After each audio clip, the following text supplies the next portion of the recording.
ముగ్గురు, ఇద్దరు పాపలు ఒక బాబు, పిల్లలు వచ్చేసి మాకు ఇల్లు కూడా లేదంటే వాళ్ళ మేము కిరాయికుంటున్నాం, పాత ఇల్లు అయితే కూలిపోయింది. సరే ఇల్లు ఇచ్చినందుకు మా సంతోషం. అట్లే పొన్నం ప్రభాకర్ ఆదుకొని కూడా మా బిల్లు కూడా రిలీజ్ చేయాలని కోరుకుంటున్నాం. మాకు ఏ రకంగా ఏ తండ పోయి అడిగినా ఏ ప్రాజెక్టులు అడిగినా మేము అభివృద్ధి చేసినాం, అభివృద్ధి చేసే రోడ్డు పడవలసి వచ్చింది. కానీ మాకు అసలు అంబులెన్స్ రాక చనిపోయిన రోజులు ఉండే ఒక్కొక్క చిన్న పిల్లలు. మేము అంబులెన్స్ ఫోన్ చేస్తే అక్కనపేట కన్నా తీసుకురండి, కుదినపల్లి కన్నా తీసుకురండి అని చెప్పేసి పరిస్థితి ఉండే. ఈరోజు ఏ పక్క చూసినా మాకు 5 నిమిషాలలో ఏమైనా ఆపద వచ్చిందంటే రోడ్డు మీద పడి హాస్పిటల్కి వెళ్ళిపోయే పరిస్థితి కలిగింది.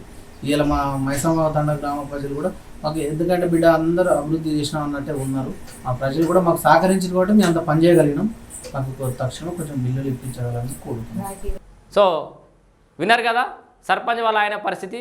ఇల్లు ఇచ్చిన వరకు సంతోషం. పొన్న ప్రభాకర్ గౌడ్ గారు మా ఊరు గురించి ఆలోచించాలి, మా గురించి ఆలోచించండి ఒకసారి, దయచేసి మాకు సాయం చేయని చెప్పి సర్పంచ్ భర్త వేడుకుంటున్నటువంటి పరిస్థితి. ఇప్పుడు ఒకసారి సర్పంచ్ వాళ్ళ భార్య ఏం మాట్లాడుతున్నా కూడా ఇందాం. ముందుగాల అంటే వాళ్ళ ఊరిలో ఏం మాట్లాడారు ఒకసారి ఇందాం. ఫస్ట్ సర్పంచ్ గారు మాట్లాడింది లాస్ట్ కింద కానీ చేసిండు, సీసీ రోడ్ చేసిండు, డాంబర్ రోడ్ సజ్జ చేసిండు, అది చేసిండు సర్పంచ్. ఇంకా బిల్లులకే బాధపడుతుంది ఆ పరిస్థితి. ఇంకా పోయి అమ్ముకున్నాడు. సో విన్నారు కదా పాప ఆ ఊరు ప్రజలు కూడా చెప్తున్నారు శేషకాడికి ఆయన మా చేసిండు పాపం, నేను ఉండడానికి ఇల్లు కూడా లేదని అక్కడ ఊరిలో ప్రజలే చెప్తున్నటువంటి పరిస్థితి. సో మరి ఏం చేసిర్రు ఈ 10 ఏళ్ల కాలంలో ఈ బీఆర్ఎస్ నాయకులు? బంగారు తెలంగాణ చేసినాం, రోడ్ల మీద ఇట్లా నూనె ఒత్తి ఎత్తుకోవచ్చు అద్దుకునేటట్టు అద్దమోలే రోడ్లు చేసినామని ఒక కవి చెప్తాడు, వాళ్ళ ఆస్థాన గాయకుడు. ఇట్లా బీఆర్ఎస్ పార్టీ 10 ఏళ్ళు ఇంకా సిగ్గు లేకుండా బీఆర్ఎస్ పార్టీ కార్యకర్తలు కొన్ని జాగాల బస్టాండ్ల కాడ నాట్లెత్తు. నేను ఇవాళ ఏదో సోషల్ మీడియాలో చూసిన.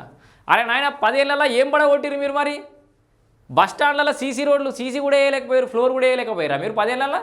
లేకపోతే కాంగ్రెస్ వచ్చినాక ఏయంగానే ఖరాబ్ అయిందా, మరి పలిపోయిందా? వీళ్ళు వేస్తలేరు ఏడాది 2 నెలలకోలే. సరే వీళ్ళ తలకాయ రొప్పులు వీళ్ళకు కొన్ని అప్పులు చేసి పేరు తిప్పలు పడుతున్నారు వీళ్ళంతా. వాళ్ళు చెప్పిన హామీలు నెరవేర్చడానికి చాలా కింద మీద పడుతున్నారు అనుకుందాం. ఆ అప్పుల కుప్ప వేసిపోయారు. మరి అప్పులు చేసిన దానికి ఏమైనా బాగా చేసిరా అంటే ఏం చక్కదిద్దిరంటే గది మీరు చక్కదిద్దింది. మీ ఇజ్జత్ మీరే తీసుకుంటారు. మేము రోడ్డు చక్క వేయలేదని చెప్పేసి నాట్లేసి మా కేసీఆర్ బాబు ఎలగబెట్టింది ఇది 10 ఏళ్ళ అని చెప్పి. ఇక సర్పంచుల పరిస్థితులు ఏమో గిట్లున్నాయి. గింత అద్వారమా?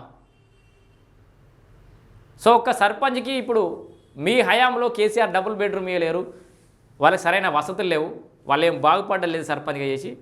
సో కాంగ్రెస్ సర్కార్ హయాంలో వాళ్ళకి ఇందిరమ్మ ఇల్లు వచ్చినట్టు కూడా తెలుస్తుంది. వాళ్ళకి ఇంకా ప్రొసీడింగ్ అయితే రాలేదట. ఈ వార్త పొన్నం ప్రభాకర్ గౌడ్ గారికి చేరితే కనుక, మంత్రి గారికి లేదా ఇంకెవరికైనా చేరితే వాళ్ళకి ఆ ప్రొసీడింగ్ ఇప్పించింది వీలైనంత త్వరగా